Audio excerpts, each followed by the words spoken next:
하나님 말씀 누가복음 10장 1절에서 24절까지의 말씀입니다. 누가복음 10장의 말씀입니다.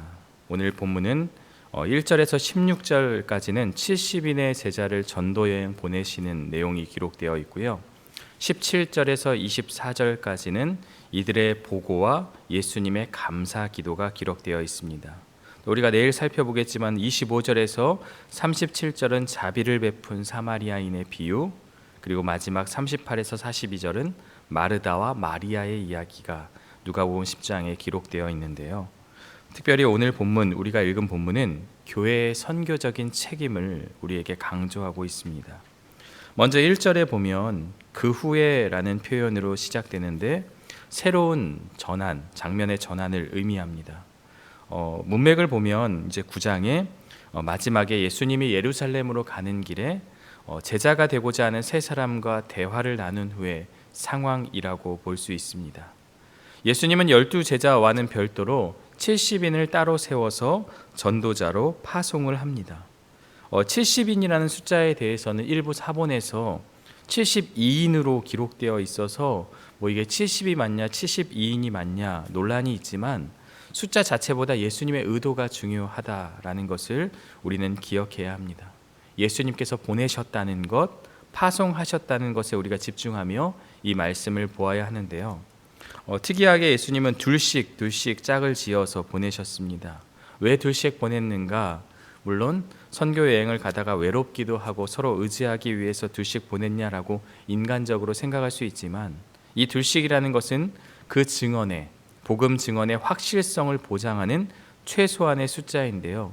성경에 보면 두 사람의 증거가 확실한 것으로 간주된다라고 말씀하고 있어요. 왜 이 증거가 중요하냐면 제자들을 영접하지 않는 것이 마지막 때의 심판을 받는 기준이 되기 때문입니다. 쭉 넘어가서 14절에 잠깐 보면 14절에 심판때라는 표현이 있죠. 바로 이것이 그것을 말하고 있는 것입니다. 이어서 2절에서 예수님이 말씀하시죠. 우리가 잘 알고 있는 말씀이죠. 추수할 것은 많되 일꾼이 적으니 그러므로 추수하는 주인에게 청하여 추수할 일꾼들을 보내주소서 하라.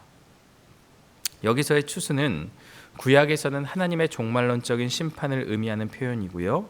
본문에서는 하나님 나라 복음 전파가 절정에 이른 시점을 상징합니다. 예수님이 오심으로 하나님 나라가 시작되었기 때문에 이제 이 땅은 종말을 향해 나아가는 그러한 시점을 맞이하였는데요. 바로 오늘 본문은 그것을 이야기하고 있죠. 그리고 또한 중요한 것은 하나님께서 일꾼을 세워주셔야 한다라는 것, 그것을 말하고 있어요. 추수하는 주인은 하나님을 말하고 있는 것이죠. 그 하나님에게 일꾼들을 보내달라. 자신이 하나님의 일꾼이 되겠다고 자원하는 것이 아니라 하나님이 세워주셔야 한다라는 것을 분명히 말씀하고 있습니다. 마태복음 20장에 보면 포도원 품꾼 비유가 나오죠. 주인이 중간에 일꾼들을 계속 고용을 합니다. 주인의 그런 행위는 먼저 온 일꾼들의 노동 강도를 덜어주는 배려의 모습이다라는 것, 그것과 같이 생각하면 좋을 것 같습니다. 이 추수의 비유가 70인이 감당해야 될 그 선교 사역의 무게를 보여준다면 이 3절에 있는 어린 양에 관한 이야기는 선교를 걷게 되면서 그들이 겪어야 될 고난을 암시하고 있는데요. 내가 너희를 어린 양을 이리 가운데 보냄과 같도다. 양은 이리 앞에서 무방비 상태이며 위험에 처할 수 있습니다. 그렇기 때문에 그럼에도 그들을 보내는 것은 복음 전파의 사명이 그만큼 중요하며 그 길이 쉽지 않음을 미리 경고하신 것인데요. 많은 위험과 난관이 기다리고 있다. 실제로 초대교회 역사를 보면 순교하는 자들도 많이 있고요. 핍박과 환난 가운데서 복음을 전하게 됩니다. 그래서 의지해야 될 것이 무엇입니까? 전대나 배낭이나 신발이나 이런 것을 의지하는 것이 아니라 오직 하나님만 의지해야 한다라는 것을 우리에게 말씀해 주고 있습니다. 또 4절에 보면 특이하게 아무에게도 무난하지 말라, 인사하지 말라라고 말씀하신 것은요, 길을 가다가 그 상대방에 대해서 다 무시하고 이 말이 아니라 지금 이들이 받게 된 그 사명이 긴박하다라는 것, 그것을 말하고요. 이 일이 정말 중요하다는 것을 우리에게 강조하고 있습니다. 이 4절 말씀까지는 예수님이 하지 말아야 할 것들을 말씀하셨다면 이제 5절부터 제자들이 해야 할 것들을 지시합니다. 먼저 5절에 보면 평안에 대해서 이야기하죠. 평안을 전하라. 이 평안이라는 단어 헬라어로는 에이레네라고 합니다. 구약의 샬롬과 유사한 개념으로 사람이 주는 평안이 아닙니다. 하나님으로부터 오는 참된 평안, 단순히 인사 이상의 의미로 복음을 전할 때 영적인 평안을 함께 전해야 함을 강조합니다. 선교의 목적이 무엇입니까? 그리스도 안에서 평화를 누리게 하는 것이죠. 평화를 선포하는 것은 전도자의 책임이고, 전도자가 전하는 평화를 받지 않고 거부하는 것은 복음을 들은 수신자의 책임이라는 것을 말씀하고 있습니다. 예수님은 가정을 방문하며 복음을 전하도록 하셨는데요, 전도자가 최소한의 숙식을 제공받을 권리가 있다는 것이 예수님의 뜻입니다. 물론 이 전도자는 그 집 사람들과 함께 거하며 그 집 사람들과 함께 생활함을 통해 삶으로 신앙의 본을 보여주어야 합니다. 그러나 장기간 머무는 것은 그 집에 또 피해를 끼칠 수도 있는데요, 초대교회 그 디다케 문서에 따르면 이틀까지 머무르는 것은 허용하되 또 3일 이상 머무르거나 돈을 요구하면 거짓 예언자로 규정하라는 내용이 있습니다. 일꾼이 그 싹을 받는 것이 마땅하다라는 이 말씀은요, 복음을 전하는 이들이 최소한의 생계를 위해서 지원을 받을 수 있음을 의미합니다. 하지만 사역자의 태도는 겸손해야 하며 풍요가 아닌 기본적인 생계를 위한 것임을 기억해야 합니다. 8절을 보면 음식에 관한 이야기가 나오죠. 너희 앞에 차려놓은 것을 먹고라는 말씀이죠. 유대인들은 특이한 음식법들이 있었어요. 그래서 그 주어진 음식을 거부할 수도 있는데요. 그러나 거부하지 말고 감사히 받으라고 그렇게 말씀합니다. 복음을 전할 때 문화적 장벽을 넘어서야 함을 우리에게 말씀하고 있는데요, 이 말씀을 제가 읽으면서 또 한 가지 제 신방 가운데서 제가 기억나는 일이 있어서 좀 말씀드리고자 합니다. 제가 전에 교회에서 사역할 때 이제 할머니 권사님 가정을 방문해서 이제 신방을 했거든요. 그런데 그분이 맛을 느끼지 못하는 분이셨어요. 그래서 저에게 생강차를 끓여 주셨는데 그건 생강차가 아니라 그냥 생강 그 자체였습니다. 제가 그것을 먹었을까요? 안 먹었을까요? 구역장님은 목사님 먹지 말라고, 이거 먹으면 큰일 난다고 했지만 저는 코를 막고 어떻게든 그것을 한 번에 다 먹었습니다. 그래서 제 마음에 들었던 생각은, 그 원사님이 너무나 좋아하시더라고요. 지금은 돌아가셨지만 그때 그 순간에 저를 위해서 또 생강차를 직접 끓이셨고 그것을 저에게 주셨을 때 제가 기쁜 마음으로 먹었던 이유 중에 하나는 이분이 대접하는 그 마음을 제가 보았기 때문입니다. 저를 자랑하기 위해서가 아니라, 저도 물론 그것을 먹을 때 힘들었지만 우리가 누군가가 대접하고 누군가가 호의를 베푸는 것은 기쁨으로 받아야 한다라는 것을 우리에게 또 볼 수 있는 거죠. 예수님께서는 사람을 더럽게 하는 것은 입으로 들어가는 것이 아니라 입에서 나오는 것이다 라고 말씀하고 있어요. 특별히 우리가 이 말씀을 기억하며 오늘 말씀에 적용해 볼 수가 있죠. 자, 9절은요, 선교의 목적이 무엇인지를 말씀하고 있습니다. 이 땅 가운데 하나님 나라의 통치, 하나님 나라가 너희에게 가까이 왔다 하라, 이것을 확립하는 것을 말하는 거죠. 그러나 선교의 사역이 항상 성공을 거두는 것은 아니다. 10절과 11절을 보면 거부하고 저항하는 자들이 있다라고 말해요. 복음을 받아들이지 않는 자들에 대해서는 경고해야 하지만 그들에게도 하나님 나라가 가까이 왔다는 것은 분명히 알리라고 말씀합니다. 이는 회개의 기회를 주려는 의미일 수도 있고요, 하나님 나라가 반대에도 불구하고 반드시 이루어진다는 선언일 수도 있습니다. 구약 성경에 보면 하나님께서 선지자들을 보낼 때 경고하고 책망하고 또 강한 메시지를 선포하지만 그렇게 보내는 것 자체가 사실은 사랑에서 출발합니다. 그들이 그 말씀을 듣고 다시 돌아와 하나님을 예배하는, 하나님을 사랑하는 그 백성으로 돌이키기 위한 그 목적에서 그들을 보내는 것이죠. 바로 그것을 우리에게 말씀하고 있습니다. 12절부터 16절은요, 하나님 나라를 거절하는 자들에게 임할 심판에 대해서 말씀하는데요, 예수님은 복음을 거부하는 도시들이 소돔보다 더 큰 심판을 받을 것이라고 경고합니다. 우리가 소돔에 대해서는 잘 알고 있죠. 고라신, 벳세다, 가버나움과 같은 이러한 지역들은, 갈릴리 지역들은 예수님의 기적을 직접 보았지만 회개하지 않았습니다. 그래서 예수님은 두로와 시돈 같은 이방 도시들이 같은 기적을 보았다면 회개했을 것이라고 지적하며 복음을 들었음에도 거부하는 것이 얼마나 심각한 죄인지를 경고하십니다. 또 16절에 보면 너희 말을 듣는 자는 곧 내 말을 듣는 것이고 너희를 거부하는 자는 나를 거부하는 것이며 나를 거부하는 자는 하나님을 거부하는 것이다 라는 그러한 말씀을 하고 있는데요. 보냄 받은 자는 보낸 자를 대표하고 대신한다는 거죠. 구약시대 그 선지자의 메시지를 거부하는 자는 하나님의 메시지를 거부하는 것인데요. 하나님을 거부한 역사의 그 절정이 예수 십자가 죽음의 사건입니다. 자, 17절부터는요, 이제 70인이 전도 보고를 하게 되고 예수님의 응답이 기록되어 있는데요. 이들은 전도 여행을 마치고 나서 귀신들이 예수님의 이름으로 항복했다고 기쁨으로 보고합니다.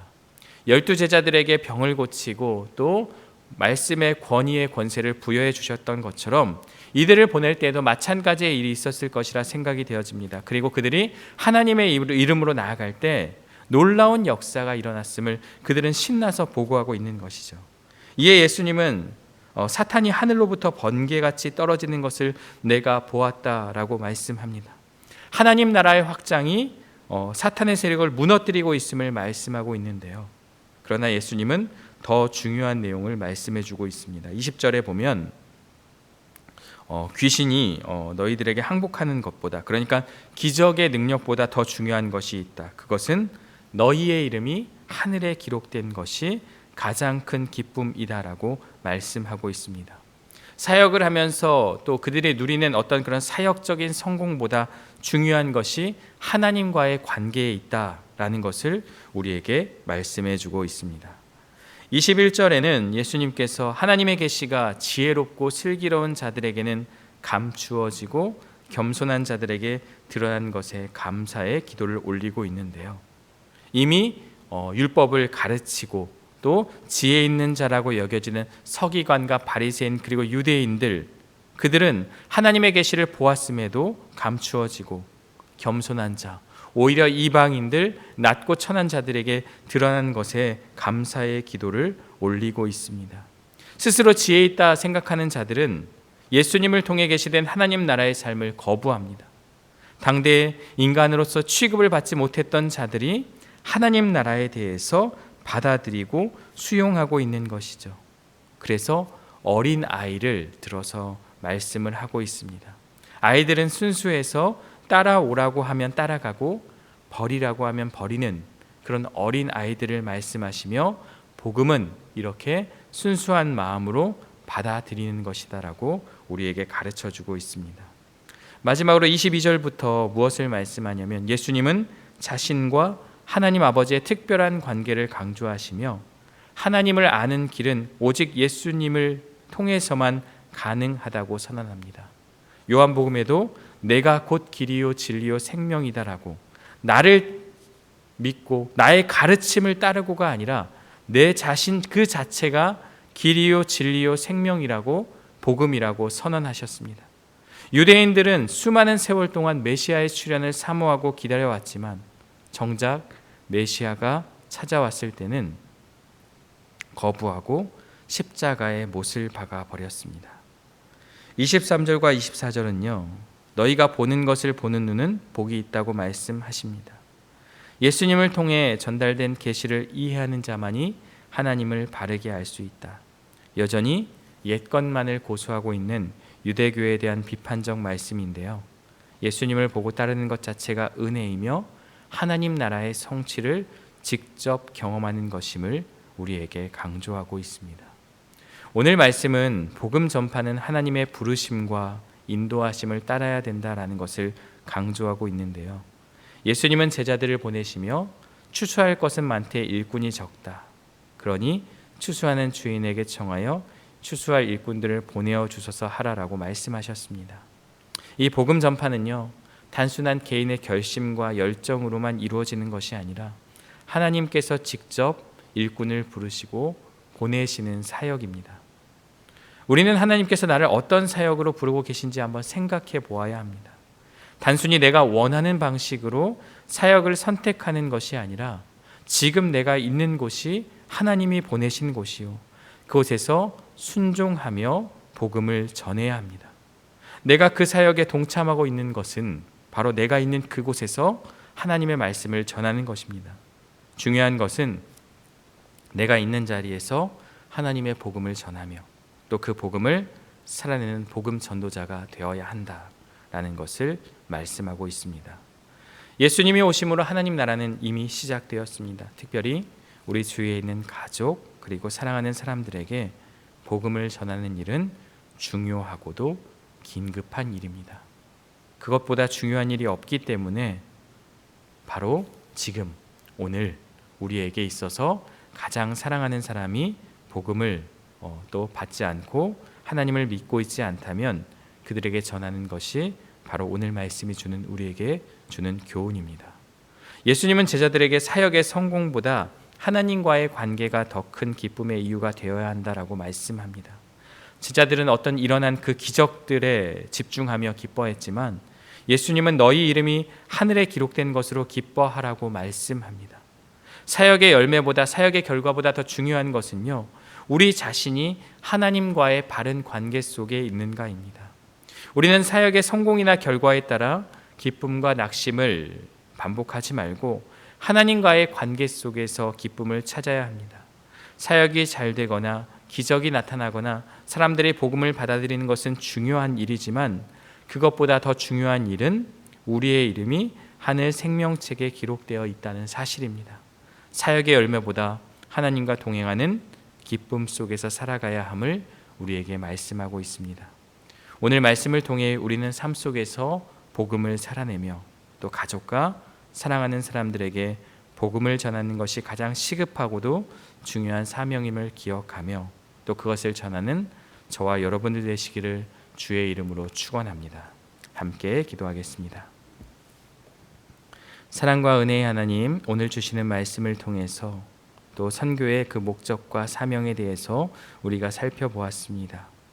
복음을 전하는 일이 너무나도 중요한 일이고, 그러나 내가 있는 곳, 내가 있는 그곳이 가장 중요한 나의 선교지임을 기억하고 그곳에서 복음을 전하는 자로서 삶으로 또 그 복음을 나타내는 우리 모두가 될 수 있도록 인도하여 주옵소서. 사역의 결과와 열매보다 중요한 것은 하나님과의 관계에 있습니다. 늘 하나님과 함께하며 그것이 우리의 기쁨이 되게 하여 주시고 또 그것을 통해서 우리가 그 기쁨 가운데서 살아가는 우리 모두가 될 수 있도록 인도하여 주옵소서. 예수 그리스도의 이름으로 기도드리옵나이다. 아멘.